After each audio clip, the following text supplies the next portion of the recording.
We are tuned in to fitness and consciousness. Today's episode is called A Vista Point.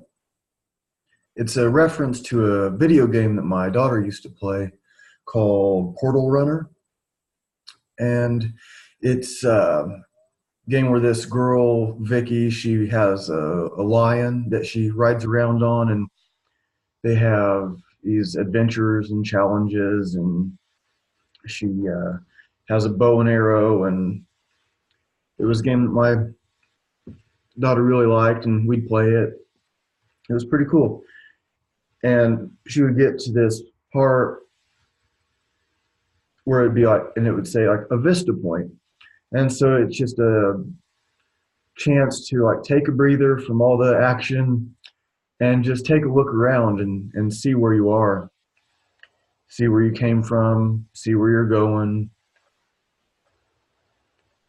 And that's what I'm doing here today. Today is December 28th, 2018 for me.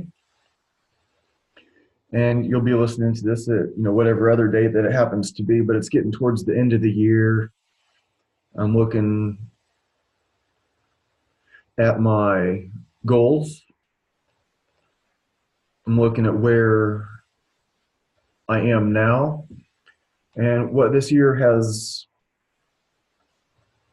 given me, what I've accomplished, and what new goals that I've made that I'm working on still.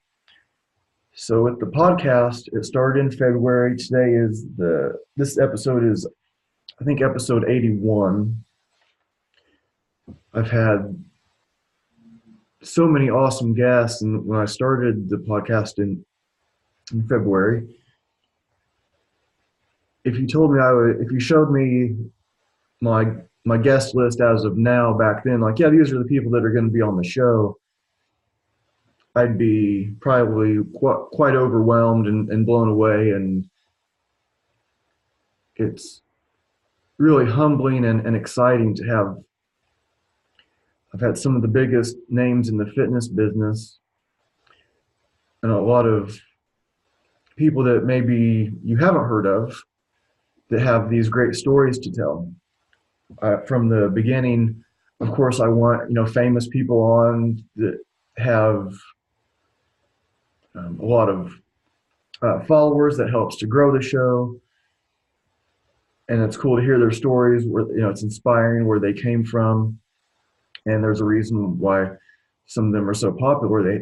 They're great at what they do, but there's also like the people that. Some people have nothing to promote. Some of the ones that come on, they have a new book coming out. They have they're selling this program, and that's fine. That's no problem at all. But some of them have absolutely nothing to sell, or some of them that, unless you live in Indianapolis, you wouldn't be able to train with them anyway.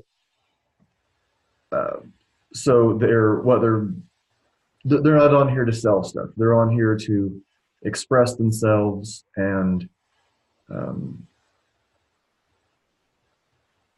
just kind of explore this thing together.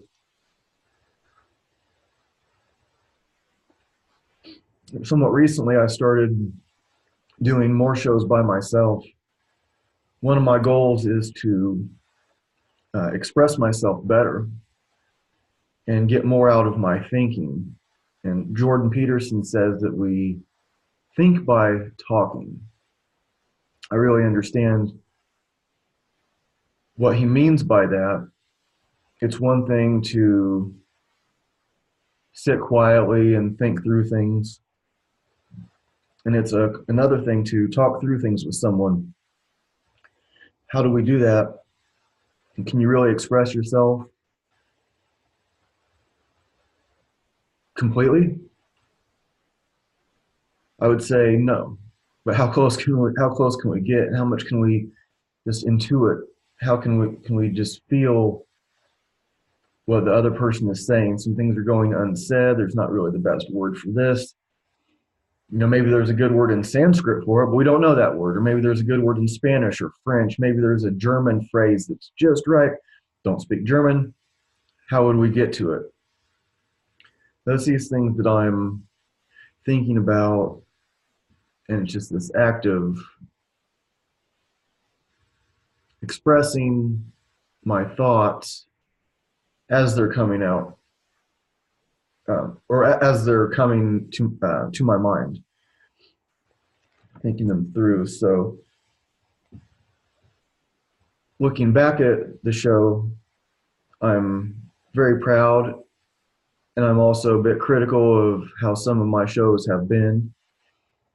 Some of them I think were really, really great, and just the nature of things, some are going to be better than others. Is every episode of Seinfeld just like the best ever? They're all tied for the most awesome, or some kind of like, and some of them are great, some of them are kind of funny, some of them not so funny. They're not all equal. And maybe different people are going to like different ones, but you can't say that every Seinfeld is the most awesome show that it could have possibly have been. You could have always like tweaked something, and maybe that would make it better, and maybe it wouldn't from different perspectives. I was listening to some of the shows that I did by myself,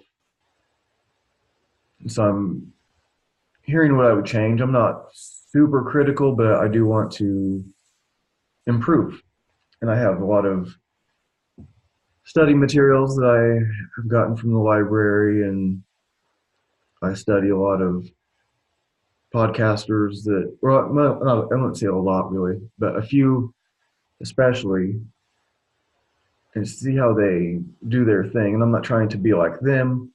I'm just trying to get the most out of myself,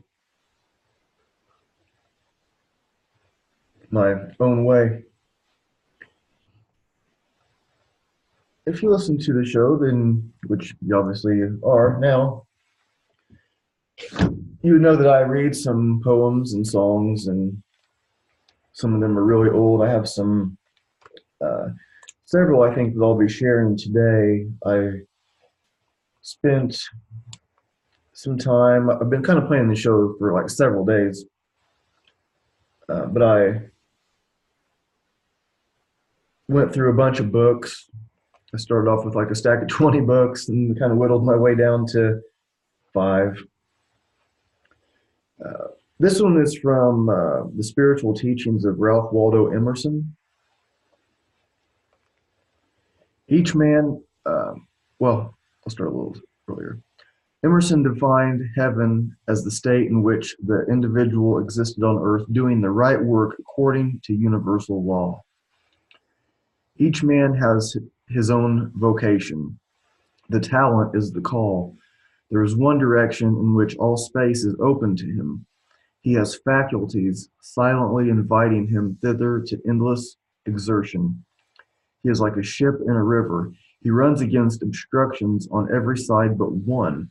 On that side, all obstruction is taken away, and he sweeps serenely over a deepening channel into an infinite sea.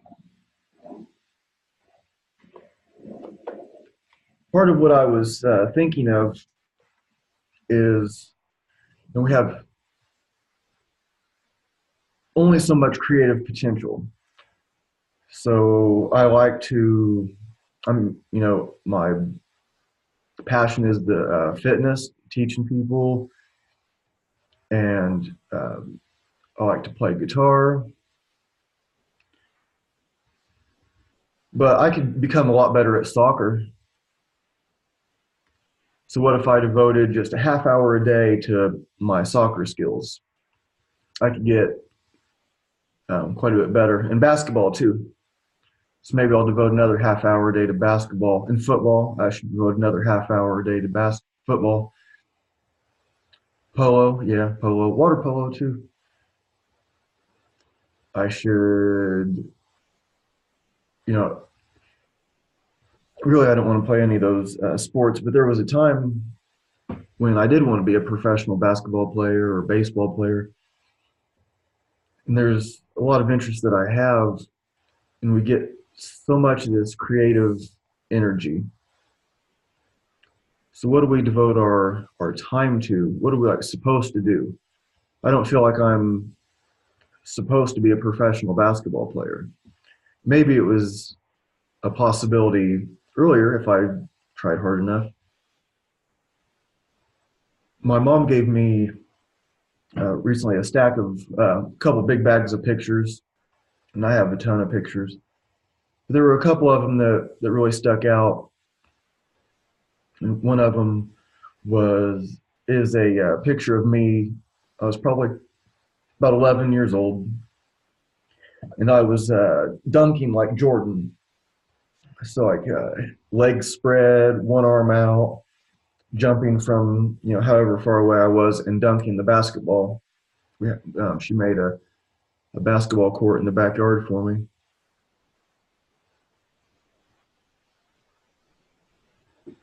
And she caught the picture of me dunking like Jordan, the famous, his logo.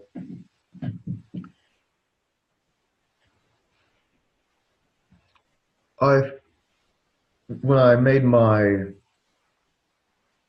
I guess it's kind of my logo, but like my profile picture for like Facebook and Instagram, the girl that took my pictures for that, uh, I had, we were, made the plan to set up at the park like the whatever day it was, and the day before, I just had this image in my mind of me doing this kettlebell technique. I do like kettlebell juggling, and I had this kind of image pop into my mind where I was doing this technique that I've never done before. I've never seen anyone else do it, but I was having the like the kettlebell spinning on its handle in my palm, like kind of outstretched. I've never tried it before, so we go there and meet up, and we're taking pictures of me doing some different things with the kettlebells. And I tell her what I want to do to capture this image, and I was able to do the technique after I think like two tries. Like my second try, I got it, and I've never seen anyone else do it. Still haven't seen anyone else do it. Not that somebody couldn't be taught, but for a moment, it's in the picture. It's a 35-pound kettlebell, like outstretched in my palm, spinning on the handle, like out kind of it, and it looks kind of like this magical sort of thing. My style, my method, I call it 5 elements of fitness: mobility, stability, strength, power, endurance. So, and also like the 5 elements name should give like a little sense of magic, because it's the blending of these elements, the alchemy, where the magic happens. And so it looks kind of like this magic sort of thing. And for a moment, this 35-pound steel sphere weighs nothing. And I'm holding it out like it's nothing. And it was sometime after that that I saw the similarity to Jordan's symbol. I was a huge Michael Jordan fan when I was a kid. And what I want to do with the kettlebell juggling, maybe similar to like what he was doing with basketball, standing out uh, and just absolutely excellent at what he does.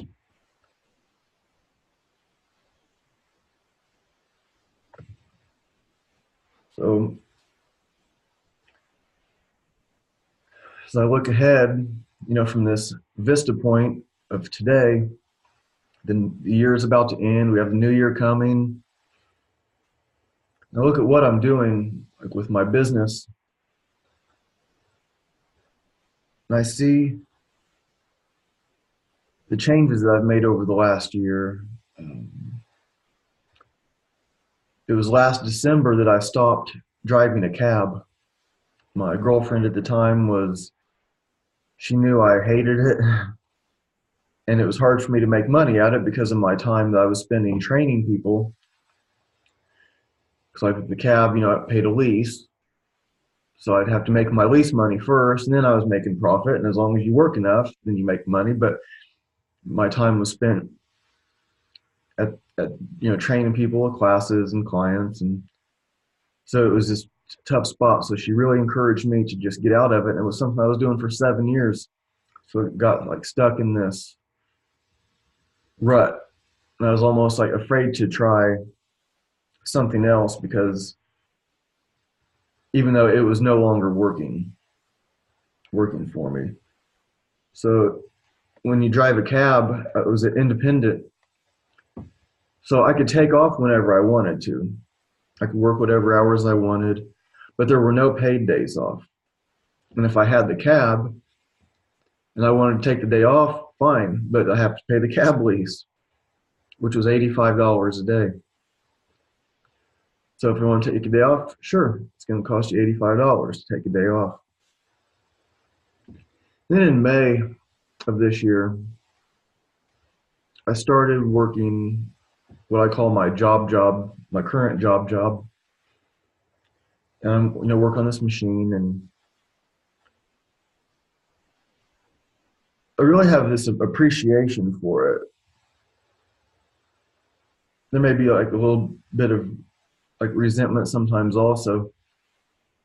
I work from 5 in the morning until 1 p.m. And then in the afternoons and evenings, I teach my classes and have my personal training clients. So it's like this gives me the job gives me the foundation to do the other things that I want. And like in the training business, it can be up and down. And you don't get paid days off if you don't have the clients that day. If you take the vacation day, it's fine. You don't get any money for it. So now that I have this job, now I'm getting paid days off. Like Thanksgiving had 2 paid days off. Christmas had 2 paid days off. And for New Year's, I'll have 2 paid days off. So this is the 4-day weekend. So I'll have Monday and Tuesday off and get paid for it. It's pretty cool. So it might not seem like the biggest deal if you're already in that. If you're used to being an employee and these are just things that happen, what's the big deal? Yeah, paid days off, that's what happens. But when you spent the last 8 years mostly as an independent, we had 0 paid days off, gain a real appreciation for it, the consistency. And we had our Christmas party, before this, last weekend, and they gave us like a $100 gift card, just Visa card you can use anywhere. And then we got to go up, like draw your name, and you go up and get something off of this table, and there were several different things, like other gift cards for stores, specific stores, and I got like Bluetooth earphones for working out. They're pretty nice. $25 gift card for Home Depot, and a flannel shirt. I thought it was a men's large, but it turned out to be a female large. So I'm giving it to a friend of mine, but still. And they had this dinner for us, and it was just like really cool to feel like appreciated. You feel appreciated there, or you can if you do. And I'm, the way that he's not the owner, but the guy, like it's like some like higher management guy. It seems like he's been there like 30 some years, and he'll come up and shake your hand and talk to you like you're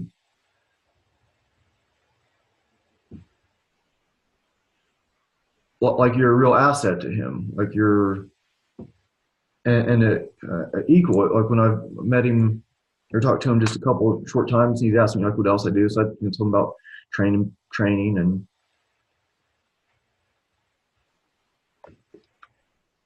it's just a cool place to work. It's not my passion, but it like gives me this foundation where I can do these other things, and then I don't have to worry so much about money. I make money from training also, but with my goals that I have, I want as much money coming in as I can get, and this allows me getting off work at 1 o'clock to go do the kind of work that I really like is really cool.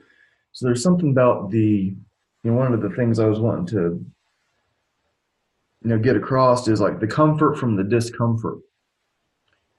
So if you're familiar with Jocko Willink, he was Navy SEAL, wrote some books, and he posts I think every day on Instagram a picture of his watch, and they'll say he wakes up at 4:30 a.m. I wake up at 4 a.m. So there. No, but the point is, start early. I don't like waking up at 4. If I didn't have to, I wouldn't. That's for sure. But there's something about the comfort from the discomfort of doing something that I don't really like want to do, but it allows me to do the other things that I want to do. So I guess my point for all this is a lot of people are unhappy in their jobs. They're not doing what they're passionate about. Maybe like just see it, just look at it a little bit differently. So much of it is that in the stories that we tell ourselves through the day. Like if you could say, "Oh, I hate this job. Ugh, there's that guy again." And there's some people that seem to be miserable. The place where I work, people are pretty much cool for the most part. There might be a couple grumpy people sometimes, but for the most part, it's cool. But a lot of people hate their job. When I was driving a cab, I hated it most of the time, especially towards the end. It's that comfort that we get from the discomfort. And there was Grateful Dead song. So when I was looking through these books, and I still like the Emersons, it's interesting what pops up when I have these ideas in my mind for a show. And then I start looking through these books, and a lot of times it's the same books that I keep looking through, and these concepts that I'm trying to get across are found. So I'm not reading every single page. I'm not reading 10,000 pages. I'm flipping through and seeing what pops up. This is a song from the Grateful Dead called Keep Your Day Job. Maybe you collect or maybe you pay. Still got to work that 8-hour day. Whether you like that job or not, keep it on ice while you're lining up your long shot, which is to say, hey, keep your day job. Don't give it away. Keep your day job, whatever they say. Ring that bell for whatever it's worth. When Monday comes, don't forget about work. By now, you know that the face on your dollar got a thumb to its nose and a hand on your collar, which is to say, hey, punch that time card, check that clock. When Monday comes, you got to run, not walk. Steady, boy, study that 8-hour day. But don't underrate that paycheck power. If you ask me, which I know you don't, I'd tell you what to do. I'd tell you to do what I know you won't, which is to say, hey, Daddy may drive a V8 vet, Mama may bathe in champagne yet. God bless the child with his own stash, 9 to 5, and a place to crash, which is to say, Keep your day job, don't give it away. Keep your day job, whatever they say. Keep your day job until your night job pays. Words by Robert Hunter, music by Jerry Garcia.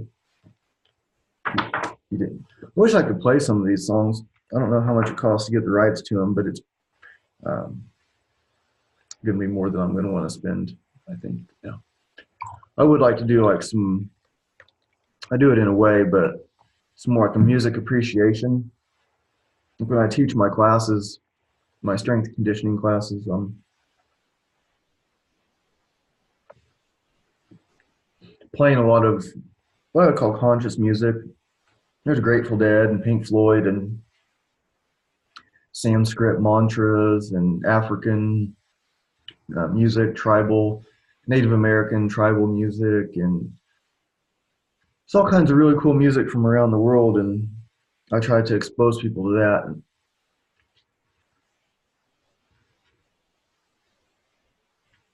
There's maybe getting off subject here, which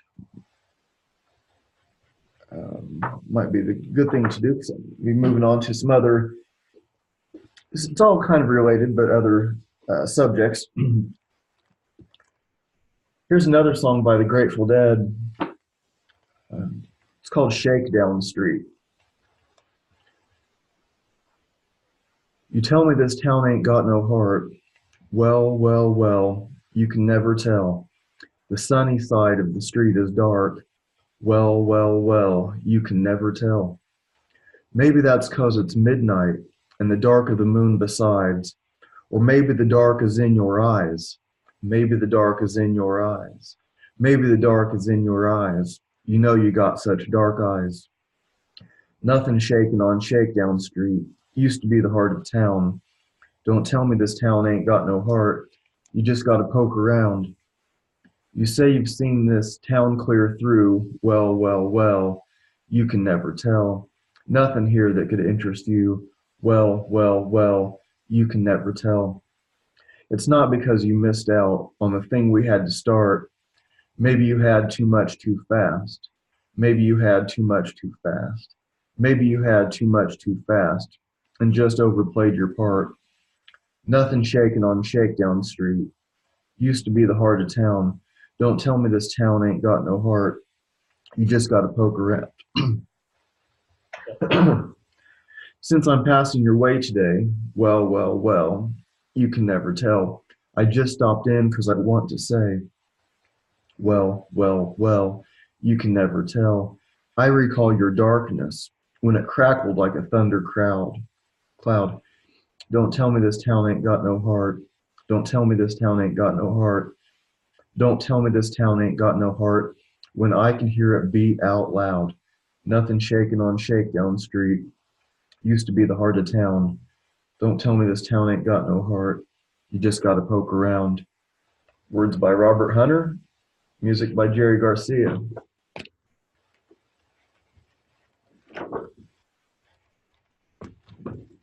No, I wanted to read that one. I like that one, but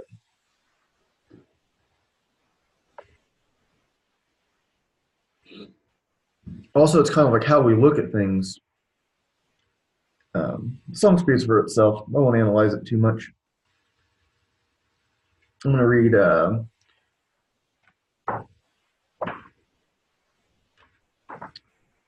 I'm going to read two more. The second one's going to be the kind of the segue into the next part that I want to talk about. This friend of mine.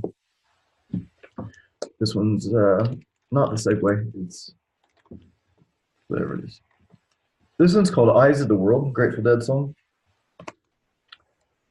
Right outside this lazy summer home, you don't have time to call your soul a critic, no. Right outside the lazy gate of winter's summer home, wondering where the nuthatch winters, wings a mile long, just carried the bird away. Wake up to find out that you are the eyes of the world, but the heart has its beaches, its homeland, and thoughts of its own. Wake now, discover that you are the song that the morning brings. but the heart has its seasons, its evenings, and songs of its own. There comes a Redeemer, and he slowly too fades away. There follows a wagon behind him that's loaded with clay, and the seeds that were silent all burst into bloom and decay. The night comes so quiet, and it's close on the heels of the day. Sometimes we live no particular way but our own. Sometimes we visit your country and live in your home. Sometimes we ride on your horses. Sometimes we walk alone. Sometimes the songs that we hear are just songs of our own. Words by Robert Hunter, music by Jerry Garcia. One more, and then I'm going to talk about this friend of mine. This one's called High Time.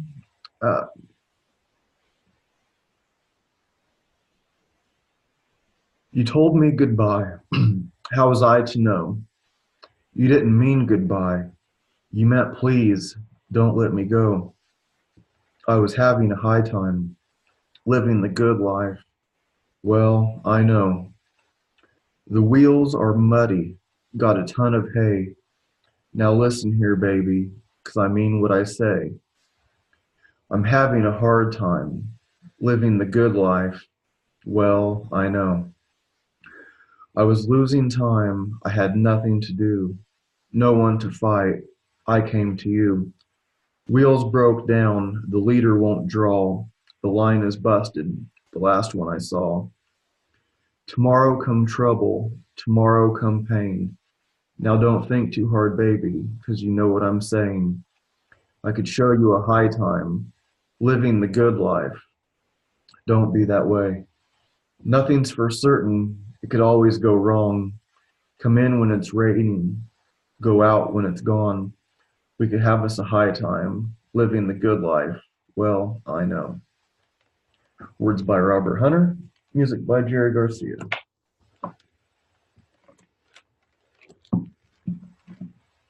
You know, I'm reading through these poems and books and stories and that Tagore and Wilbur Gibran and Rumi died in 1223.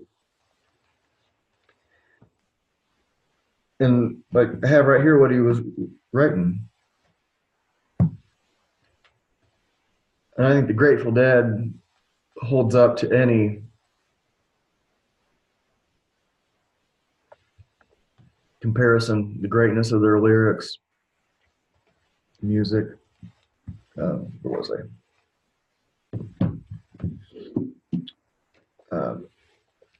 So I have this friend of mine, and she's going through this breakup, and there was a time that her and I kind of dated. We were just friends most of the time, but so I don't want to say too much.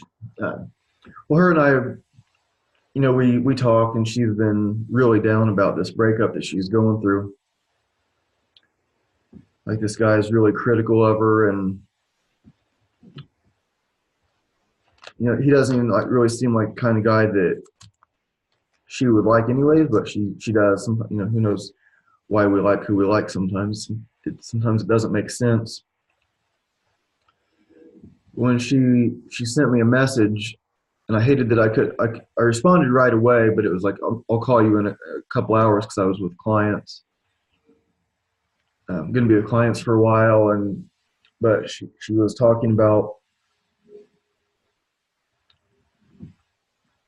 I won't say who it was, but I'll read the exact text. And I mean, getting this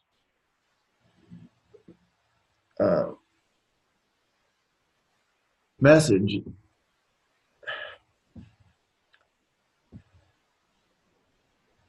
you just, it's not, you know, really uncommon. I've had several friends, you know, send me messages that were something like this, or like, you know, not necessarily send me messages, but talk to me about these things. there was a blind guy that I knew, and I was taking him home. It was when I was driving the cab, and he, say like sometimes he just wants to commit suicide, and um,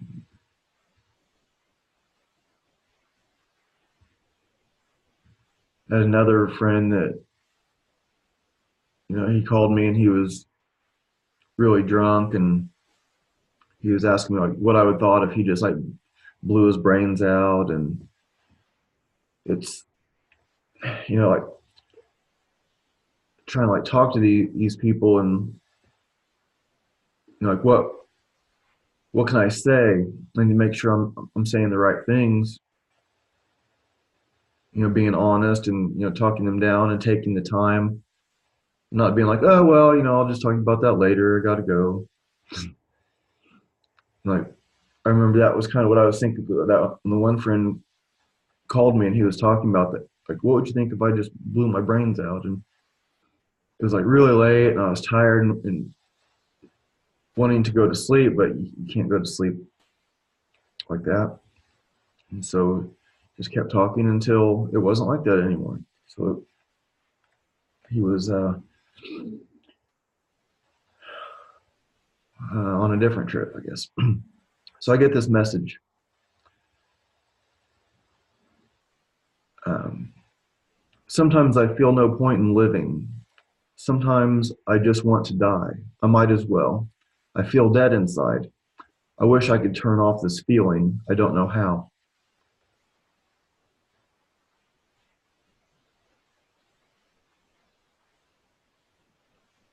And my response was, I'm with a client. I'll call you later. And normally I wouldn't even use my phone if I'm with a client, but you get a message like that. It's like, and I um, thought it was really great that she sent me that message. Not that I want to hear somebody going through that, but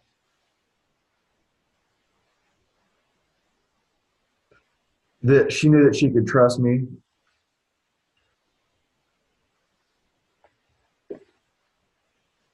She knew I would.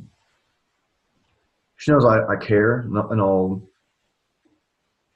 talk to her for however long she wanted to talk, even though I couldn't do it right then. But it's amazing how common those thoughts are.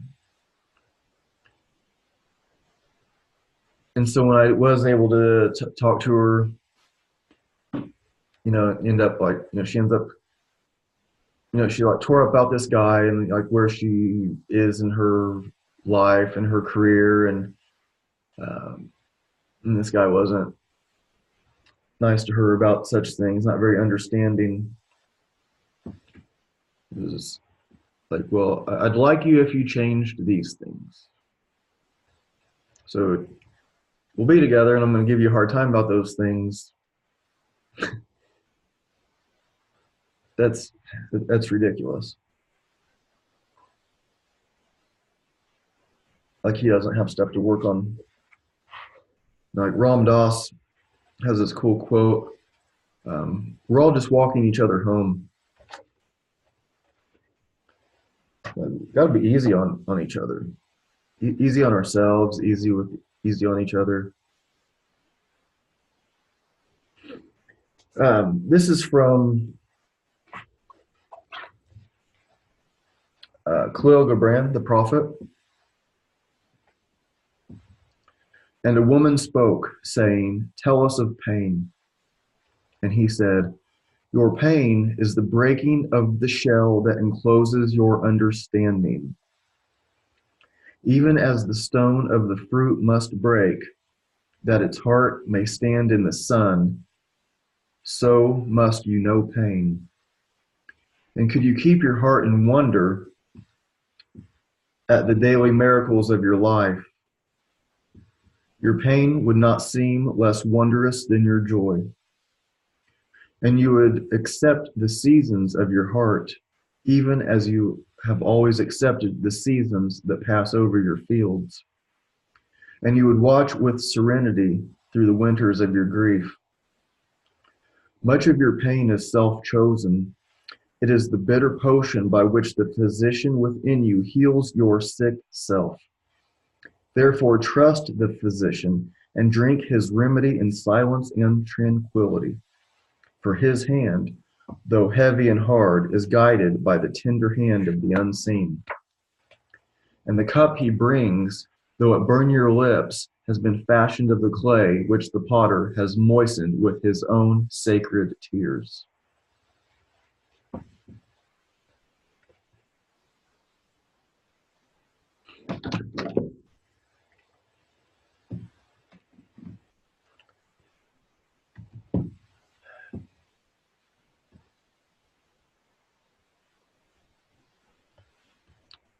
You know, there's there's a quote that I'll put sometimes, and I don't always put the reference, and I think some people probably get it and some people don't.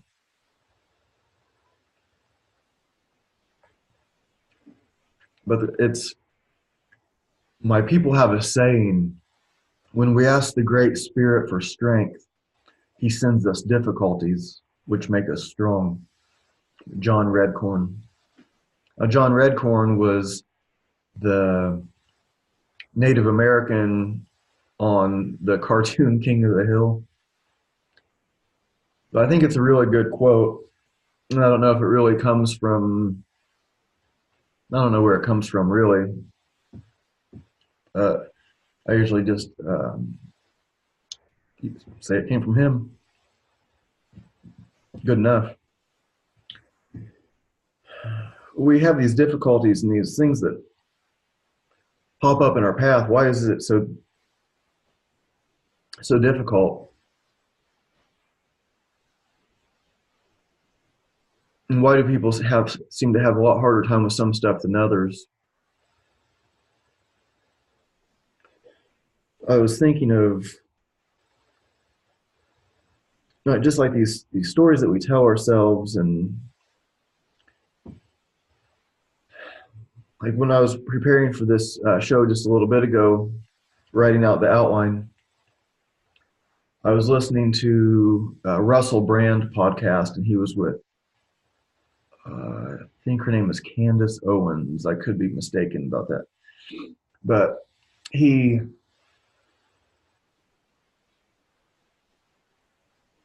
tends to interrupt people a lot.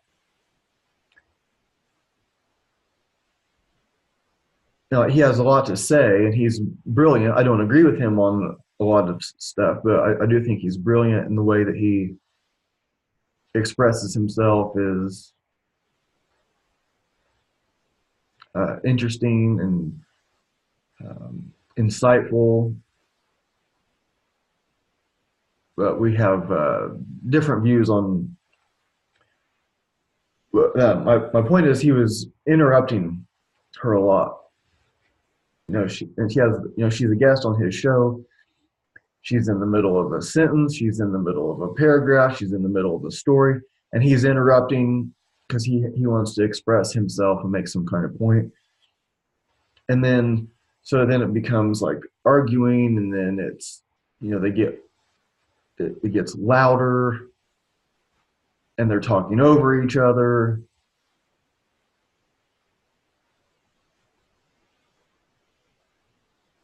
And during this time, I'm going through my books for the different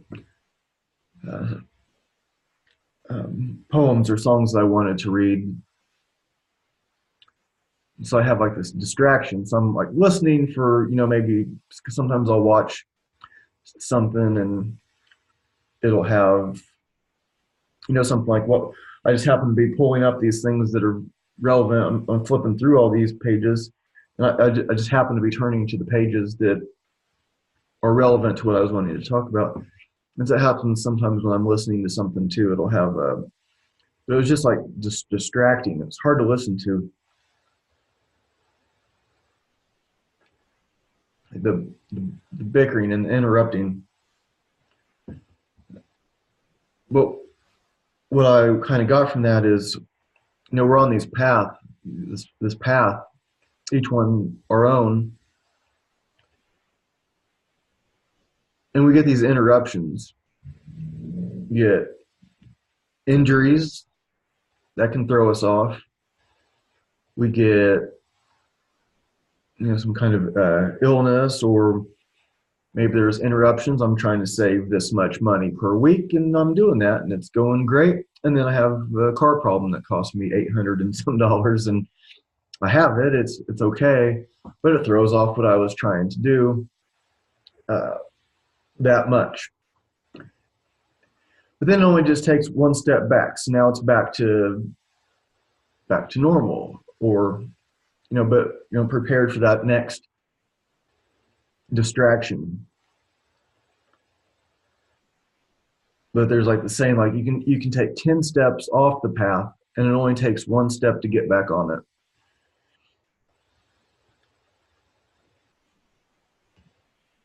And our one of the other, I was talking about the pictures that my mom sent me, my mom gave me.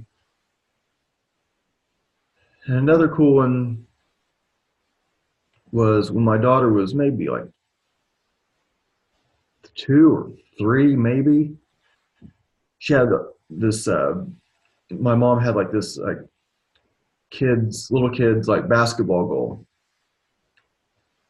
like all plastic, kind of a thing for little kids. But my daughter was still too young to be able to like throw the ball into the basket. So maybe it was like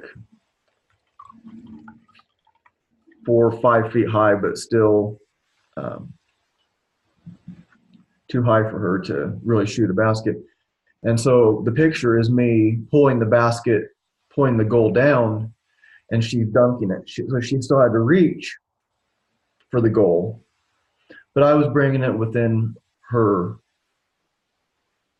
possibility, within her. I was helping her reach her goal, but she still had to reach for it. And I thought that uh, had a lot of metaphor in it. Is that the right word, metaphor?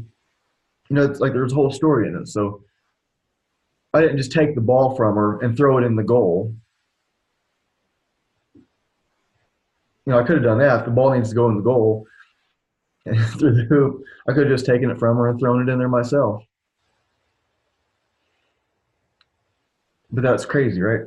She's trying to play this game. She's trying to play. And so I brought the goal within her reach, and she still had to reach. And she was dunking it.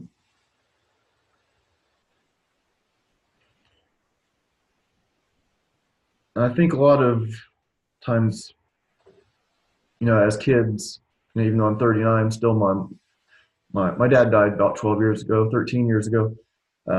My mom's still alive, like still her kid. So it's kind of strange to have adult kids. My daughter will be 21 in February, which seems crazy. So I have an adult kid, and my son will be 18 in February. So having adult kids is kind of a strange thing. We don't really know what they do for us, or our parents, until we have our own kids and we see what it's like to help them reach their goals.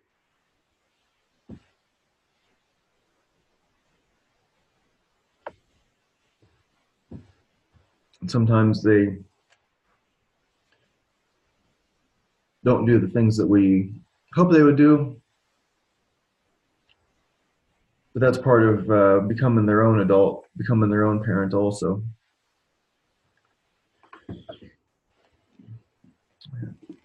From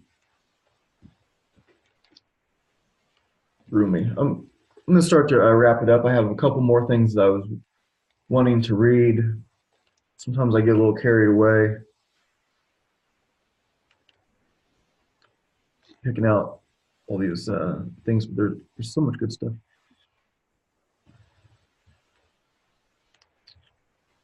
This is called, well, it's from the book A Year with Rumi.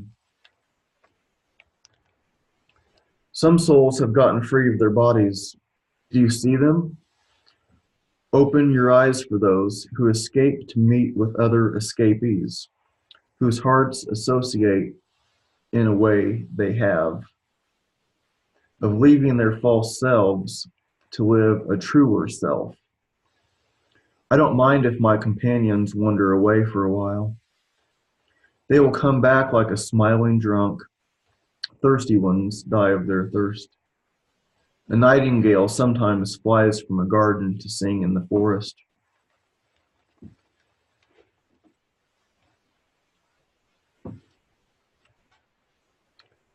This is called The King Inside Rumi. There are people with their eyes open whose hearts are shut. What do they see? Matter. But someone whose love is alert, even if the eyes go to sleep, he or she will be waking up thousands of others. If you are not one of those light-filled lovers, restrain your desire body's intensity. Put limits on how much you eat and how long you lie down. But if you are awake here in the chest, sleep long and soundly, your spirit will be out roaming and working even on the seventh level. Muhammad says, I close my eyes and rest in sleep, but my love never needs to rest. The guard at the gate drowses. The king stays awake. You have a king inside who listens for what delights the soul. The king's wakefulness cannot be described in a poem. One more Rumi.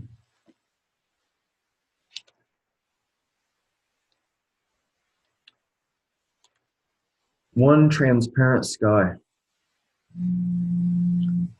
Lovers think they are looking for each other, but there is only one search.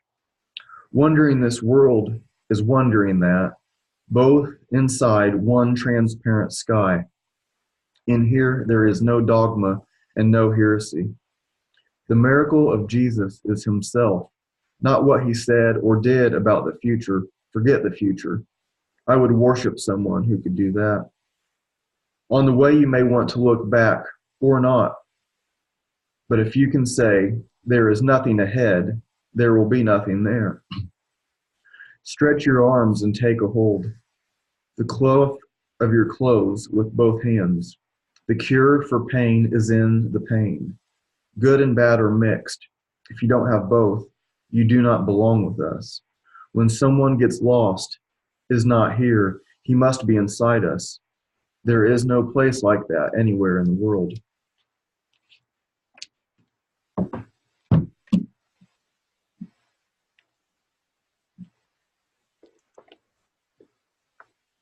One more thing, and I will wrap it up. Two more. These are from Tagore.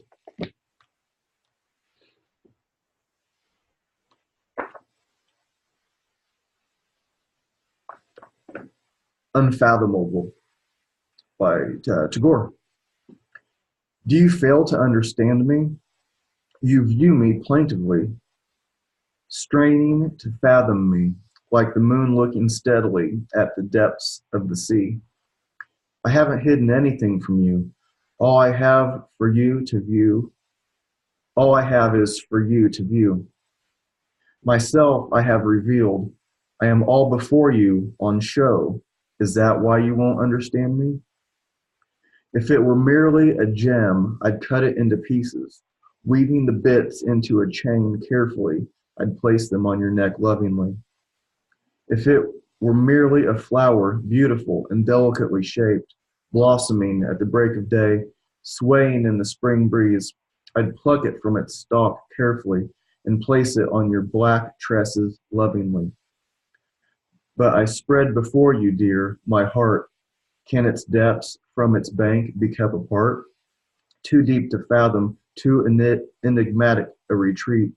How can I its past reveal or its future predict? Nevertheless, dear, it's yours to queen over. What would I have you believe? About what in my innermost being keeps ringing day and night in silent music, in wordless stillness, spreading across the heavens like tunes pervading the night. If it were only a question of happiness, a smile emerging on the lips would give rise to immense bliss, conveying instantly the heart's tidings, overlooking the need for speech. If it were only a question of grieving, of glistening eyes and tears being shed, of pale lips and a sad face, you'd see the pain in me easily. You'd read my thoughts instantly. But love, dear, has inundated my heart, and there's no limiting its sorrow or delight. It always pines away, and yet always revives. Day and night its perplexities leave me reeling, and so I fail to tell you about it. But what if you don't understand me? Keep me always in sight, judge me in a shifting light. Study me thoroughly day and night. Fathom the parts of me you can. Who could ever the whole comprehend?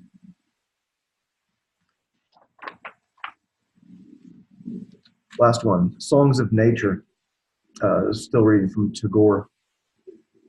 The universal vina strums on. The people of the world are enchanted by the sound of the vina.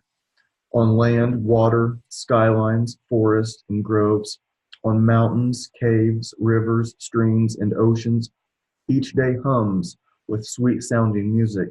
Each day is full of delightful dances. In ever new spring, ever new joys, ever new festive notes. Lovely, very lovely, harmonious sounds in arbors. I hear, oh hear, warbling amidst leaves and branches, cuckoos calling in flower gardens all by themselves. The gentle breeze rolling over lakes. Melodious, playful, sweet-sounding notes keep ringing out over dense green forests. The wind wanders about. From riverbanks, reed thickets, rustling sounds arise, countless notes, innumerable voices, ever-flowing melodies everywhere. During monsoons, ever new joys, ever new festive notes, profound, very profound drum rolls rumbling through blue skies. The goddess Durga in her destructive mood dancing. Behold clouds over rivers ceaselessly pouring. Behold their furious, frightful notes reverberating. Over secluded pile and tamal groves, the streaming breeze singing stirring notes in darkness. Frenzied lightning putting on a dazzling show under the sky. Countless notes, innumerable voices, ever-flowing melodies everywhere. In the month of Ashwin, new joys, ever new festive notes on clear, very cloudless, bright days. Earth dressing itself up in autumn's graceful guises, the new moon glowing and sparkling, smiling brightly, very clearly displaying itself in the midst of the azure sky. In its white embrace, the white Venus strumming on, the overture sounding soft and sweet in the behag mode. Moonbeams seducing flower gardens to tunes of crickets chirping, countless notes, innumerable voices, ever flowing melodies everywhere.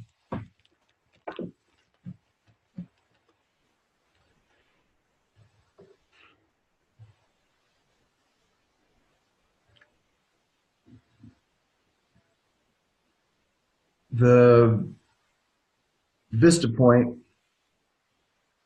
from where I am,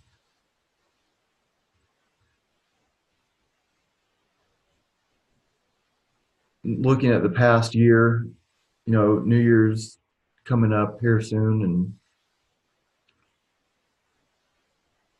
think about the people that pop in and out of my life.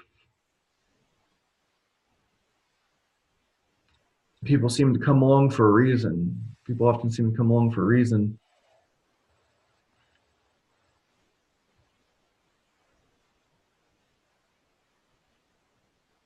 In this podcast, I want it to be something that people can,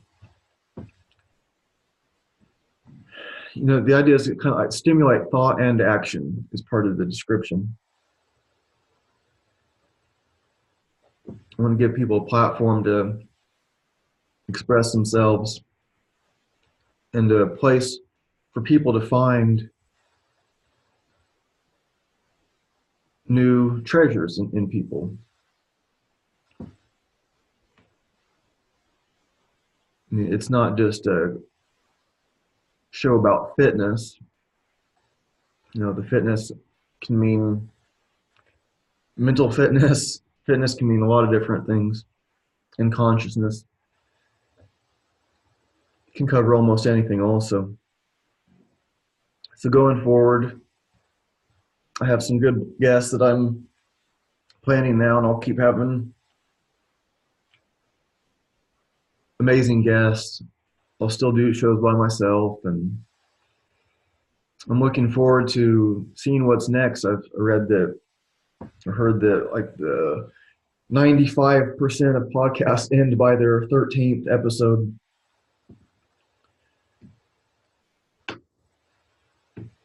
And I would just encourage people to, find ways to express yourself and do what it is that you're supposed to do, and don't get too bogged down if you have to have a job that doesn't seem to fit you.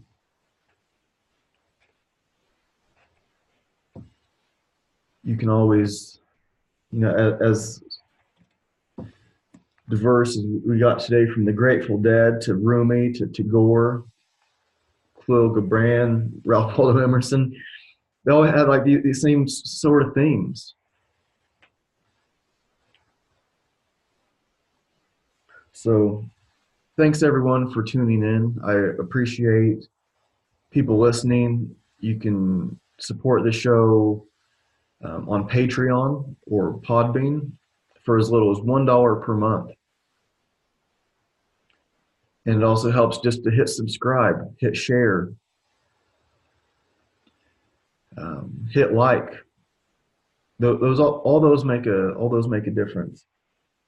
So I don't know if I'll do another show before the New Year's or not, but Happy New Year, everyone. No matter what month you happen to be listening to this in. And don't forget to, take time to enjoy the Vista Point.